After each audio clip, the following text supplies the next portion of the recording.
In 2009, footage of pigs being brutally slaughtered in Egypt caused ripples of outrage across the world. The Egyptian government had slaughtered every pig in the country and justified it as part of their response to swine flu, which the World Health Organization had just officially declared a pandemic. The world is now at the start of the 2009 influenza pandemic. Across the world, governments adopted measures in response to the WHO's prediction that 2 to 4 million people could potentially die of this new disease. Borders were tightened, trade halted, and billions of dollars were lost to economies around the world. In the end, perhaps thanks to those measures, only 18,500 people were confirmed to have died of swine flu. There's growing global anger against the World Health Organization for reportedly making H1N1 pandemic bigger than it really was. This led to many governments accusing the WHO of having overstated the risk and causing them to shut down sectors of their economy unnecessarily and spending vast sums of money on drugs and vaccines. Vous ferez remarquer aussi qu'au mois de juin-juillet, nous annonçait entre 20 et 30 000 morts. Peut-être aussi, à force de crier au loup, plus personne ne croira. Ceux qui diront « attention, celle-là est dangereuse ». In this case, it appears that the danger was vastly exaggerated. But there is more to this story.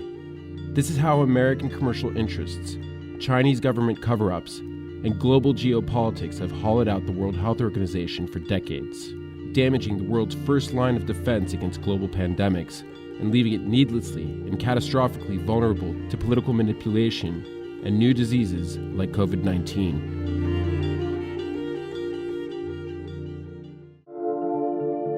The WHO was founded by the UN after World War II with a mission to fight disease, identify global threats, and improve access to healthcare across the globe. Its virus division, headed by Dr. Carol Raxa, plots the movements of any outbreak, identifies the virus, and sends out warnings to threatened areas.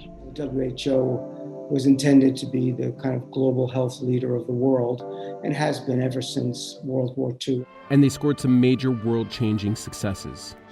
The World Health Organization, a tremendous movement of world solidarity, is now born.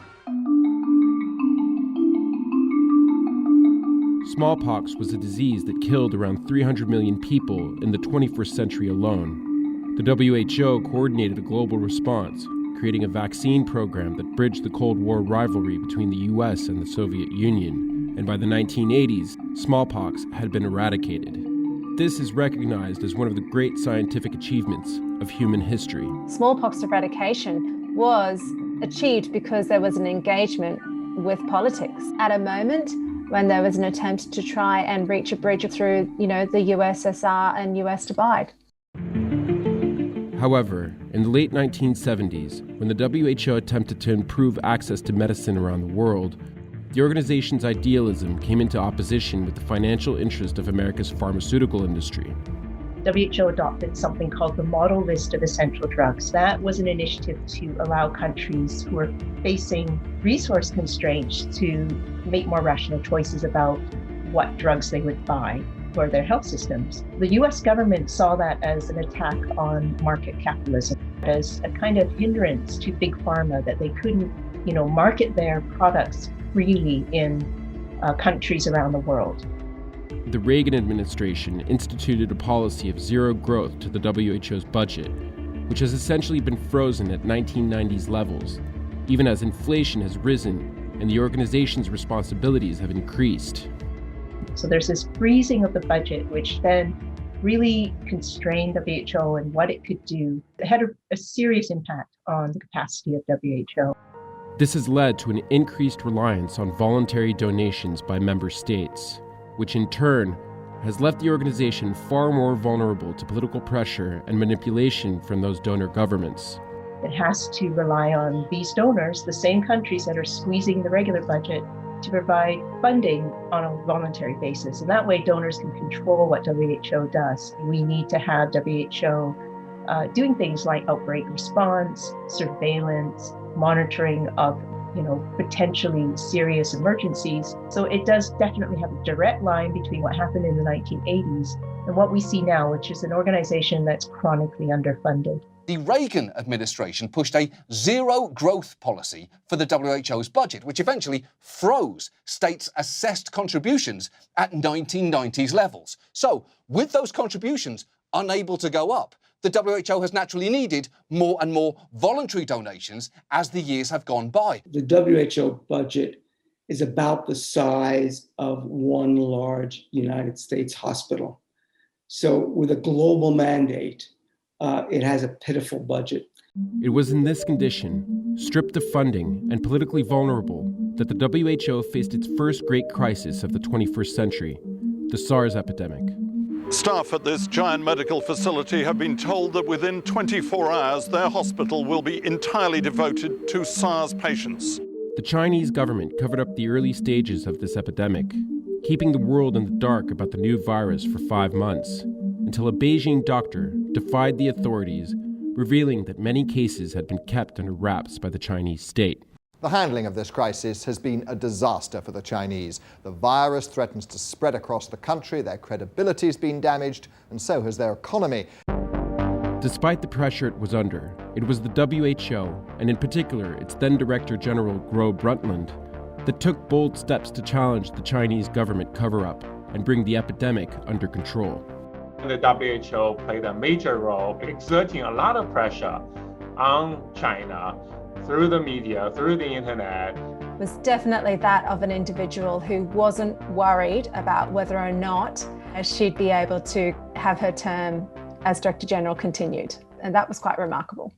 If the WHO had done the opposite, not taking seriously something that potentially was very dangerous, then I think I would rather be criticized as a Director General for having done more than having done too little. Despite having no formal powers to ground planes, the WHO called for travel restrictions. These measures worked, and the death toll from the virus proved to be far less than originally feared. Due to an unprecedented global collaboration in public health, the World Health Organization can say that the SARS outbreaks have been contained.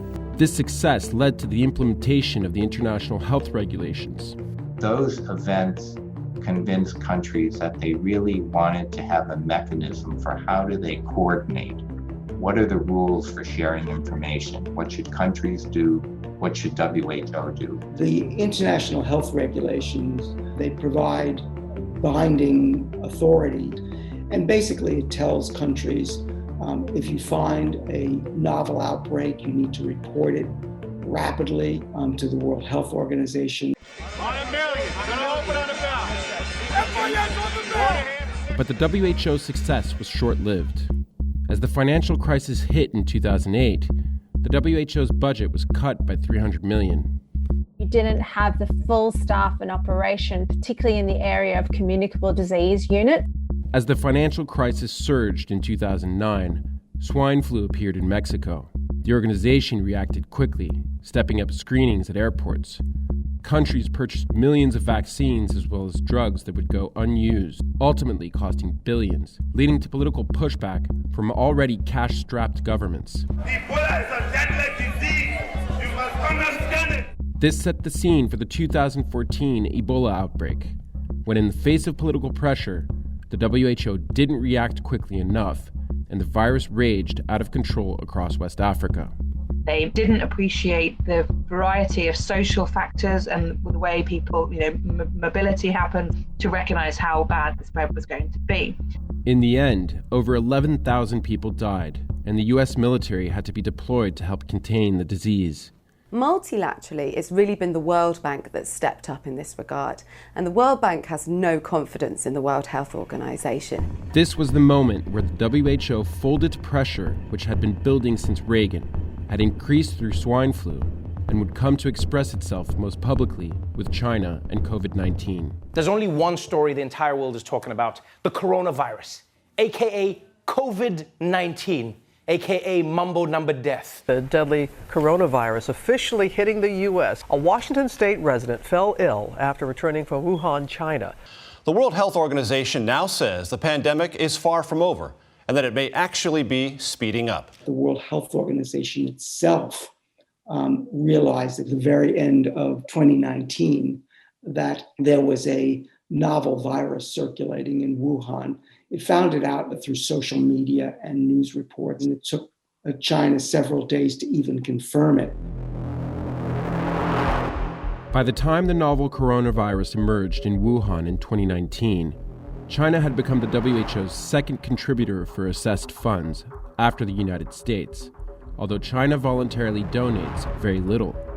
中国政府呢是高度重视，因为政府的宗旨呢就是把人民的生命安全、身体健康放在最高位置上。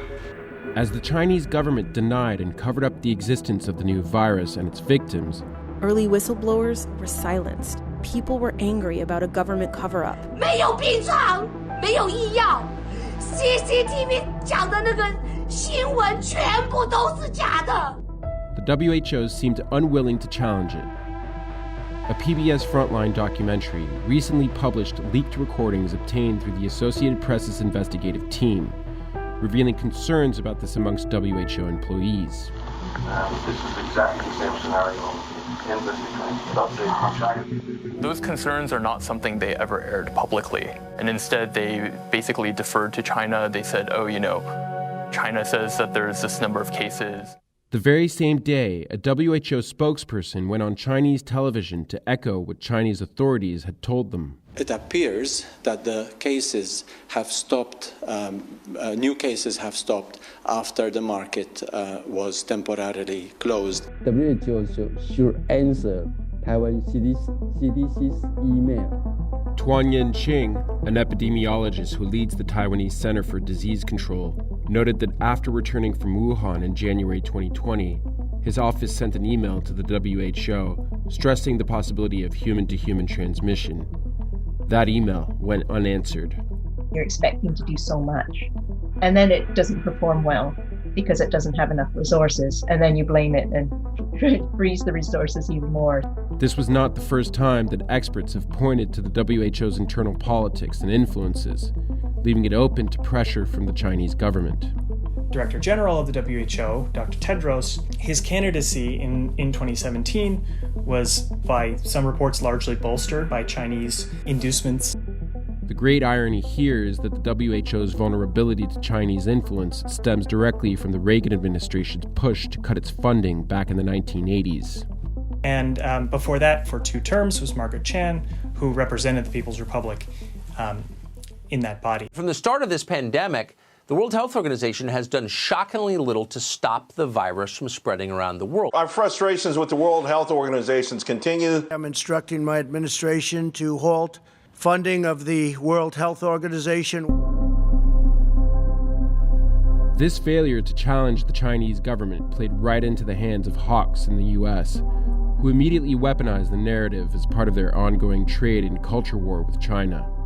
And of course, to deflect attention from their own glaring failures in containing COVID-19. The big scheme of things, when we are talking about $60 trillion, that's just the COVID-19, even if there are some excessive responses from time to time, it's probably worth it. But clearly, however, we do need a more vigorous, a very powerful and authoritative WHO down the road.